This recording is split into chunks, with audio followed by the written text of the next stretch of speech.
Hello बच्चों, आइए इस प्रश्न को देखते हैं। मानवों में मॉरूला के विषय में निम्नलिखित में से कौन सा एक कथन सही है? विकल्प ए, अविदलित युग्मनज की अपेक्षा इसमें अधिक मात्रा में कोशिका द्रव्य तथा अधिक डीएनए होता है। विकल्प बी, इसमें लगभग उतनी ही मात्रा में कोशिका द्रव्य होता है लेकिन डीएनए की मात्रा ज्यादा होती है। विकल्प सी, इसमें अविदलित युग्मनज की अपेक्षा कोशिका द्रव्य तथा डीएनए दोनों कहीं ज्यादा मात्रा में कम होते हैं। या विकल्प बी, अविदलित युग्मनज की अपेक्षा इसमें अधिक या कम मात्रा में कोशिका द्रव्य और डीएनए होते हैं। इस प्रश्न की जो मुख्य अवधारणा वह है मॉरूला। यहाँ पर हम देखेंगे मॉरूला के विषय में, जब युग्मनज में जब निषेचन के पश्चात युग्मनज का निर्माण होता है तो इस युग्मनज में लगातार समसूत्री विभाजन होते हैं जिन्हें विदलन कहा जाता है। इन विदलन विभाजनों के फलस्वरूप युग्मनज एक कोशिका से दो कोशिका, दो से चार, चार से आठ और 8 से 16 कोशिकीय अवस्था में विभाजित होता है, जिसे मॉरूला कहा जाता है। यह 16 कोशिकीय मॉरूला जो है यह 16 कोशिकीय ठोस गेंद के समान 16 कोशिकीय ठोस गेंद के समान संरचना होती है। इसे तूतक अथवा मॉरूला कहा जाता है।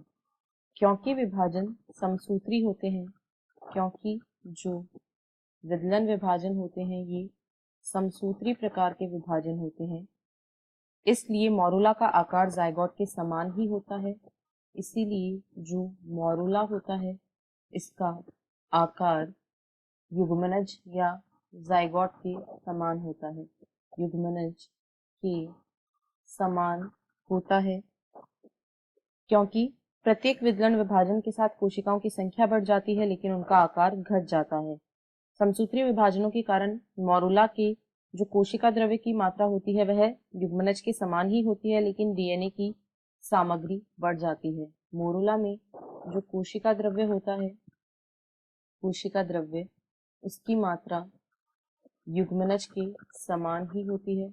इसकी मात्रा युग्मनज के समान होती है, परंतु जो डीएनए होता है उसकी मात्रा युग्मनज से कहीं अधिक होती है, क्योंकि यहाँ पर जितनी भी कोशिकाएं निर्मित होती हैं उनका अपना डीएनए होता है। इसलिए यहाँ पर डीएनए की मात्रा युग्मनज की तुलना में अधिक होती है, लेकिन कोशिका द्रव्य लगभग उतनी ही मात्रा में होता है।